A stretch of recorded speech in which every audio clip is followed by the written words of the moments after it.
Hi, this is your friend Brennan Pertzer. I'm welcoming everybody to this video edition of our third podcast, which is called the Blue Continent Podcast.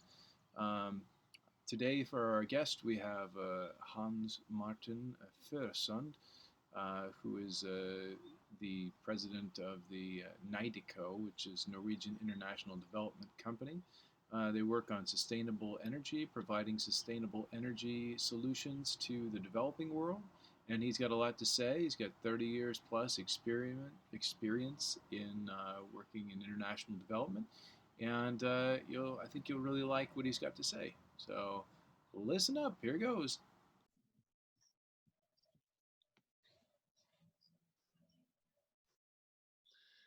Hi, Hans Martin.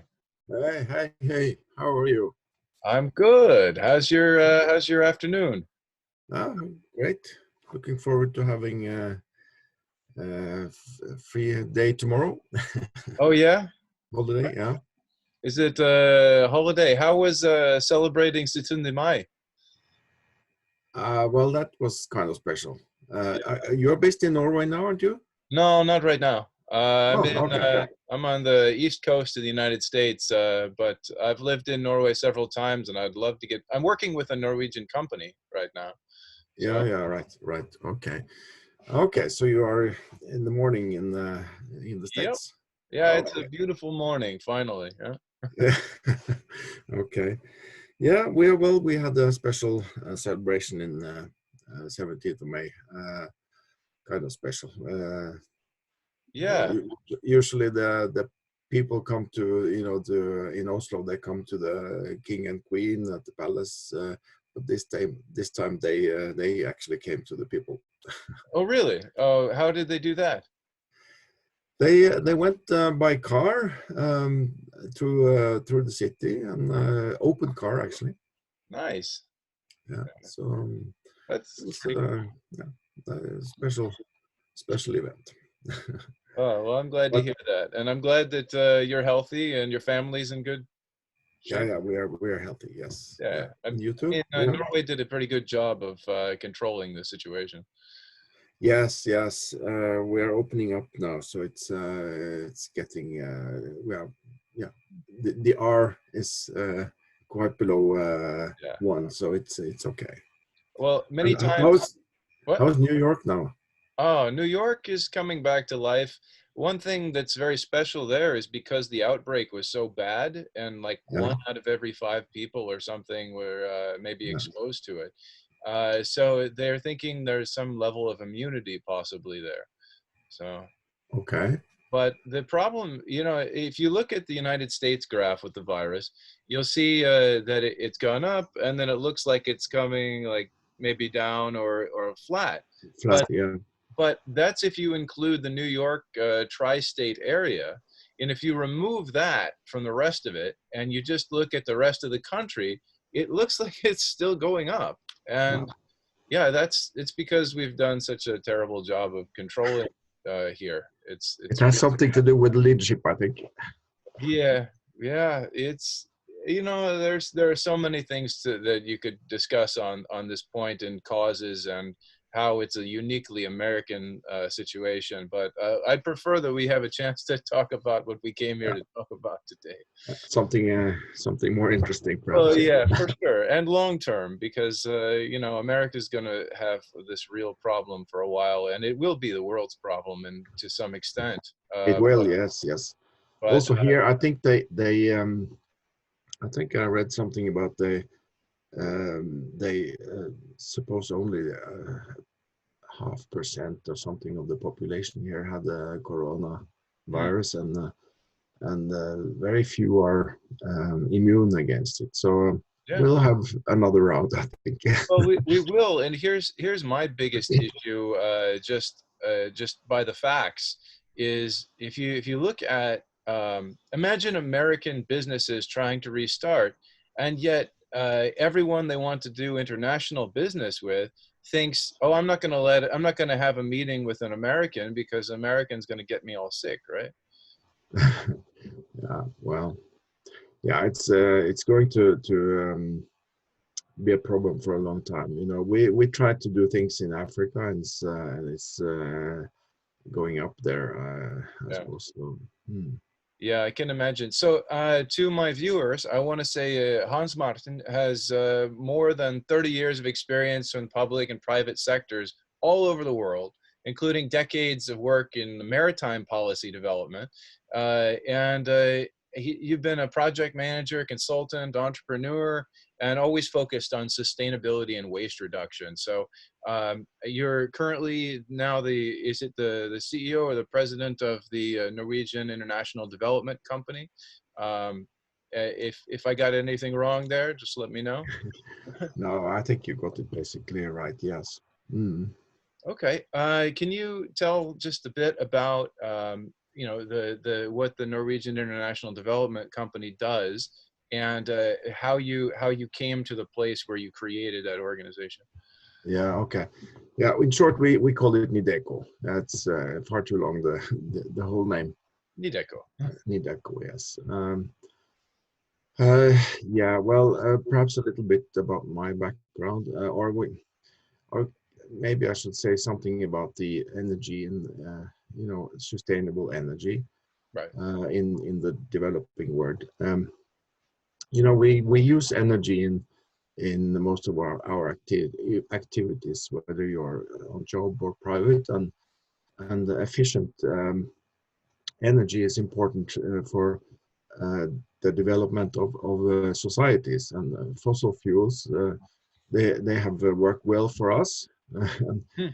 but they don't work so well in poor countries because they don't have that much dollar to buy the oil for and it's taking a lot of their money, Hmm. of importing oil. So it hasn't been that blessing for poor countries, I Hmm. think. So but sustainable energy is energy that meets the needs of the present, without compromising needs of future generations. So Hmm. that's better. So renewable energy sources like solar, wind, hydro, and bioenergy, Hmm. they are usually considered sustainable, um, unless they make significant environmental damage for future generations, of course. Right. And for example, the danger is if you accumulate biomass energy from a forest, but you don't replant it, right? Then you've got. Yeah, exactly. That's a typical example. Yeah. So, but otherwise, bioenergy can be excellent in poor countries, and they can make it's not only sustainable in the global sense, but Mm, also in the local sense, because they can sustain local society in a very good way often. mm, So mm, uh, let's take an example like biogas, which mm. is sustainable in a global sense, but it can also be very sustainable in the local sense because Okay. they uh, it creates a place where you can put organic waste. You Mm, get rid of this waste, which often causes flies and unhealthy conditions. sure. Uh, and then you get the biogas, which is uh, non-fumes and no smoke gas, which Mm. can be burned very easily. Uh, and then you get also you can get power from that same source. And Sure. uh, I've always been very interested in biogas, like what was the element of it that made it more sustainable as an energy? And I think you described it well there. yeah, actually, there's a third side actually of biogas, which is even more interesting because, or at least as much interesting because it also provides fertilizers. Hmm. And Yeah, fertilizers is something badly needed in many poor countries. absolutely. Yeah. That's a big one. Um, what do you feel about other alternative energies? For example, thorium is growing in presence in at least in Norway. There's a lot of development.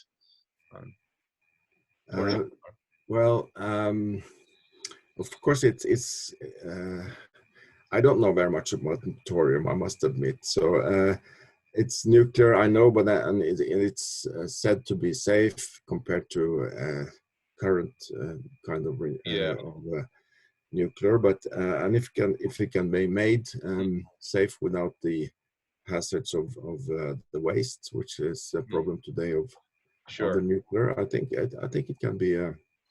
Well, Uh, without wasting too much time on that one, what I'd heard about it, and I've met with the people at Thor Power in Oslo, was that they use a substance that is very low grade nuclear, so that it can't be turned into a weapon by any means because there's just not enough of it.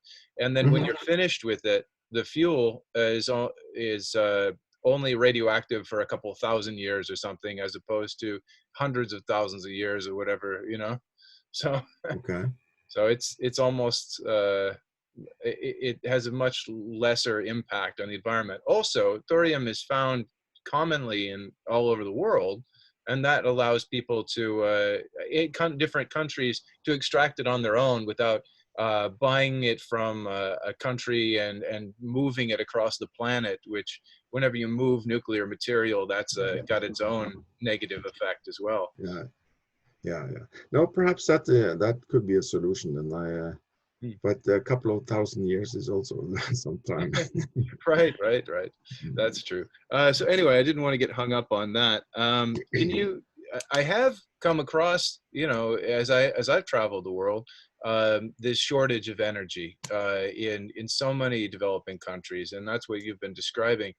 Mm. Actually, one of the pictures from your website, I find that I believe I stole it, and I'm sorry for that, for for one of my videos talking about either the Congo or the in Myanmar, the reliance, and a lot of people don't realize this, on generators, right? To use Yeah, generators to produce the electricity because their grids are totally insufficient. yeah, yeah. So I apologize for stealing. No, no, we have probably stolen it ourselves. I, I, I thought that might be the case as well.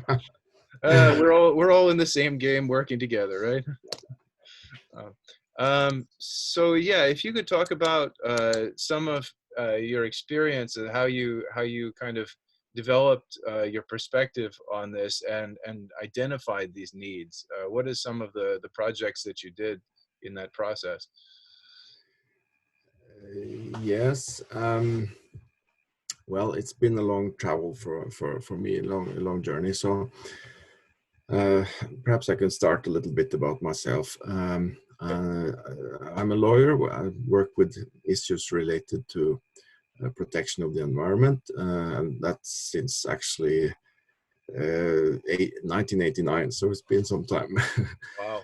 um, so having worked worked in that area for some years in the public sector in Norway, and also with the International Maritime Organization in protecting the marine environment. Mm-hmm.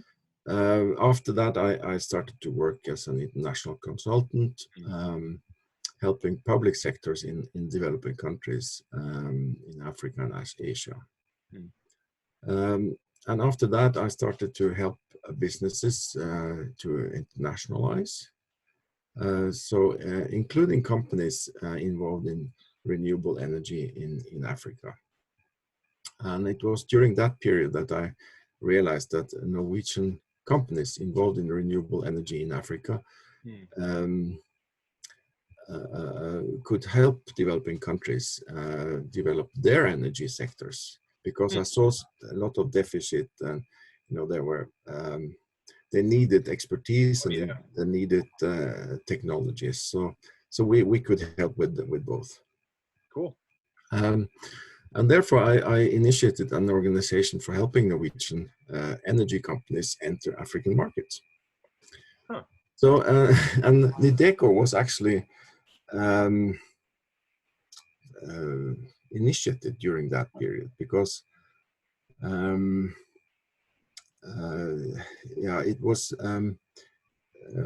well, I wanted to. I was helping other companies to come to Africa, but then I wanted not only to help them, but also to work with renewable energy Mhm. myself, and we were there for 6 people What who years were these? What years? this was in 2012 and 13, I think. Okay. Yeah.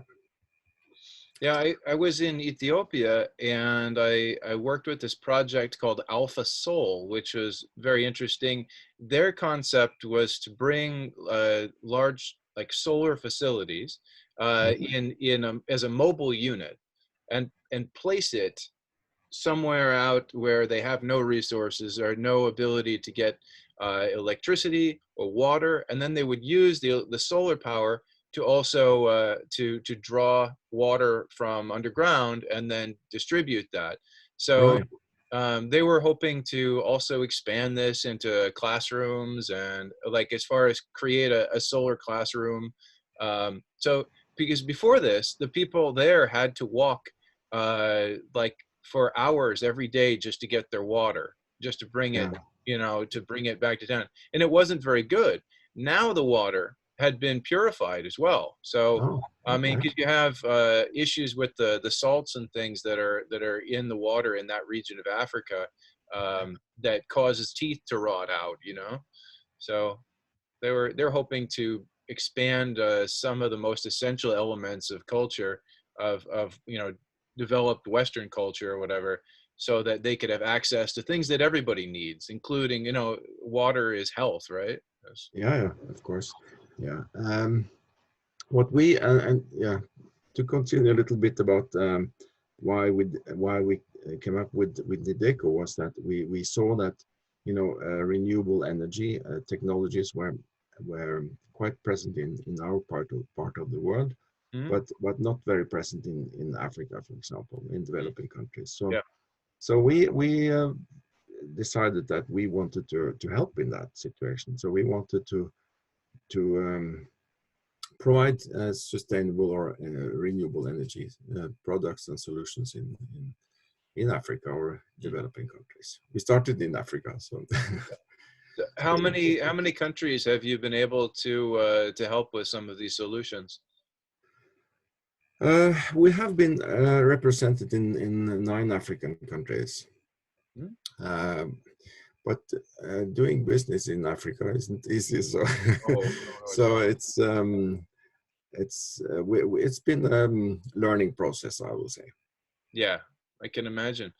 Mm. So the scale of the problem, as far as lack of electricity, I think I saw some pretty astounding numbers on your website. Do you remember what they were?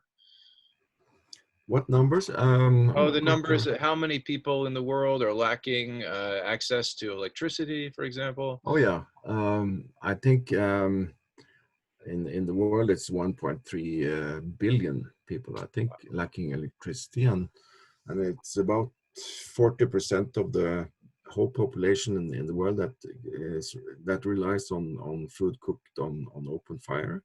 Hmm. So imagine that 40% is almost half the population in the world.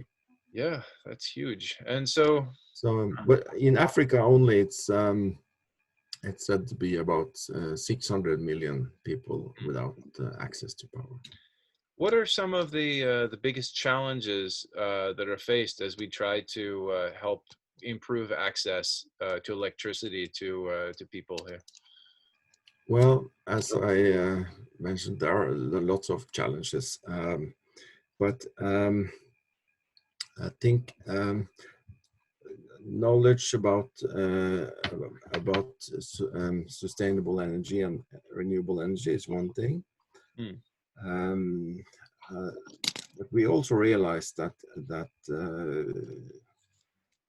entrepreneurship, starting businesses and making something out of opportunities, that's also a big challenge. Hmm. So even if you have you have the equipment, you have the skills about the equipment, you're not able to make a business out of it, or many people are not. So And you need partners, I guess. You need capable partners in these places. Yeah. yes, you do. So, but another challenge in which is general in Africa is funding, because people they have enough for their daily use, but not enough money to invest. To transition anything. Huh? Yeah, and you could say that it well, then you can borrow money in a bank, Mhm. but it's not that easy, because the conditions, the loan conditions are not favorable at all. No. So even if you're, whether you are um, a big enterprise, a hotel or something, Mhm. or whether you are or one of the poor microfinance. Mhm. So it's not easy to loan money. As an example, if you're you might have to pay 30% interest on a loan for 3 months, for Mhm. example. Okay. Yeah, that's pretty You bad. should have a very good business idea if you can make something out of that, I think. Yeah, well, I mean, I guess one of the issues, and here's something I've discussed with other development partners, is that an issue in some countries is the currency that you're talking about and the devalue, or the inflation that's natural in some developing markets. If Hmm. the inflation is going crazy, then who wants to loan money because you pay it back and it's worth less, right? And Yeah, yeah, that's one challenge, of course. I think many countries, they operate with dollars when they want to do something. oh, well, yeah, if you're at a large enough scale, but if, say, you're talking about micro lending, for example, then that person might end up with a local currency. One Mm. alternative around this that's been discussed is using cryptocurrencies, for example, Yeah. uh, and you can get around it that way. They do that in Ukraine, even. Yes. Well, I think it comes more and more also in Africa, and we have considered also using it particularly in transferring money to and from Right, African countries, because the existing bank system is not good. And right. if you want to transfer money, for example, via these other services, yeah, it costs a lot of money, and Yeah, in some countries, well, I mean, if you look at the really bad inflation in a country like Zimbabwe, it's just like yeah, you turn around and it just blew up. Who would ever? It's useless to even use that currency sometimes. But then you look at a country like Kenya, for example. They have the M-Pesa. Like it's like they've created a cryptocurrency by transferring their money into a digital. They just send it between cell phones, right? Their mobile, yes, yeah, and that works essentially. yeah. I think that's the future in Africa in a way. And actually, the mobile money, as you're talking about, Hmm. that was invented in Kenya.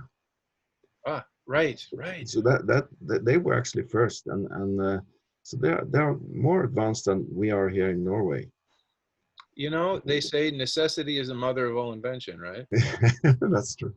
So, but and what we want to do now soon is to use that technology for payment. It's coming more and more and more in different areas, and it's one of the most successful business models in with regard to energy now. It's mobile money, and solar Yeah. pay as you go. So that's So yeah, that's so that you're finding an ability to take this natural. If that's where the market and the functionality is going towards things like this mobile payment, you want to find a way to utilize the natural inclination of that market to expand the electricity and use the services that you're offering. yes. As I mentioned, we have had had some experience, and we have tried to sell, or we have sold quite a number of products, etc. But selling products and solutions, it's hard because when people can't invest, it's difficult. Yeah. So, but spending a little bit of money, that's possible. Mm-hmm. So then it's easier to rent out instead of selling. Sure. Yeah, so that's the solution that we want to do now. Yeah, it's when it comes to green energy and the global market that you're talking about here, it's you have a situation where basically 100% of people want your product. It's just like, how can I help you, acquire what I'm trying to, to, I want you to have it. You want to have it. How can Uh, we make this happen? yeah, that's the challenge, and we started because we saw people needed a great interest for our products, solar lamps, for example, Hmm. and we could show them that they would actually save a lot of money on buying one of those lamps compared to their current way of spending Mm, money that was relevant to that, like yeah. charging on mobiles, kerosene for light, and also batteries and these things. Mm, But because people they use money, a little bit of money, also the poor people. So in our um, calculations, we found that people could save hundreds of dollars by buying one of these solar lamps, which could yeah. also charge mobile phones Yeah. and give light, etc. Right. But still, when people don't have the money, they it's difficult to buy, of course. It seems 100% of the challenge is just financing, right? Because Yeah, if you can create the mechanism to help people get this, because they know in the long run they're saving money, right? Then they would be spending or acquiring. Obviously, if your only method of light and heat is firewood and there's a forest next to you, well then they're gonna keep doing that because you can't make it cheaper than free, right? So no, you can't. That's true. Um, I mean, so if they are purchasing any other kind of power and you can make this power less expensive, yeah, then yeah. you can create this mechanism. But otherwise, free is free. Yeah, but free, it's not actually free because they have to go and collect it, perhaps be out the whole day to collect enough fire, and you get a Yeah. smoky fire, and you get, Oh yeah. it's But that's still a value judgment. I mean, around here, I'm living in the state of Maine right now, and yeah, whenever I have to drive down to Massachusetts or anything, the highways have, and I don't have to tell you, living in Norway, about the tolls, the bommetel, is like you're paying more than the cost of the fuel is the cost of driving on the road, basically. So okay. here, I spend an extra half an hour to an hour because I take these side roads and avoid paying Ah, all these things because it otherwise it costs me $10 or something extra on a trip that shouldn't. So anyway, yeah, there's a cost to everything, we have to pay yeah, for yeah, yeah. it. Anyway, Mm. I wanted to ask, what you feel the future is in your industry and how you feel, the next 5 years are going to look like. What's coming? Well, I think that what I mentioned already, or we talked about in mobile money, I think that's coming as a new Hmm. um, revolution in Africa. I think it's going to revolutionize a lot of things, and it will start with power. I think Hmm. it has started with power. It's like the mobile phone did also. It also created a revolution in Africa. Yeah. But I think being able to pay something on a distant securely, that's one advantage, and you have bank a possibility for the unbankable. Right. They can't afford to have bank accounts, many people, and that's a lot of people. So I think that's going to change very much. And some of the first things they will want is power to charge that mobile phone. Absolutely. Yeah, more and more mobiles will be out Yeah, there. yeah. Um, So that, yeah. what are your thoughts on biodiesel made from algae, for example? I think bioenergy is something also that should be explored more or used more, because I think, as I mentioned, biogas is very, very good for a smaller community in particular to develop. They get rid of their waste. They get the cooking gas, which is smokeless, etc., Mhm. and they can get power also, but they also get the fertilizer. And one of the reasons fertilizing the fields is so important actually, because for development in rural areas. So it's and they can't afford artificial fertilizer. Hmm. So making their own fertilizer and making their own energy, in fact, that's a very good thing for. It's just providing useful byproducts all the way around, and yeah, It is, yeah. good. Mm. Well, anything else that you wanted to add? Because I feel like you've given us a lot of great information here. Okay, thank you. um, well, perhaps if someone could be interested in investing in something making a difference, that could be interesting, because we are looking for investors right now. What are you Um, looking? Are you looking to expand then your services, and that's where you're looking for investment? yeah, we want to change from selling products to renting out products instead, Okay, and solutions. And we want to start with this solar pay as you go okay.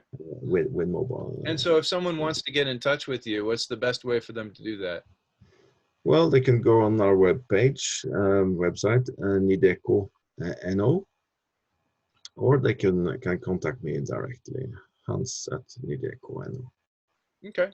Or I Yeah, found you on LinkedIn as well, so you can yeah, that's possible too, of course. Yeah, Hans-Martin Førsund.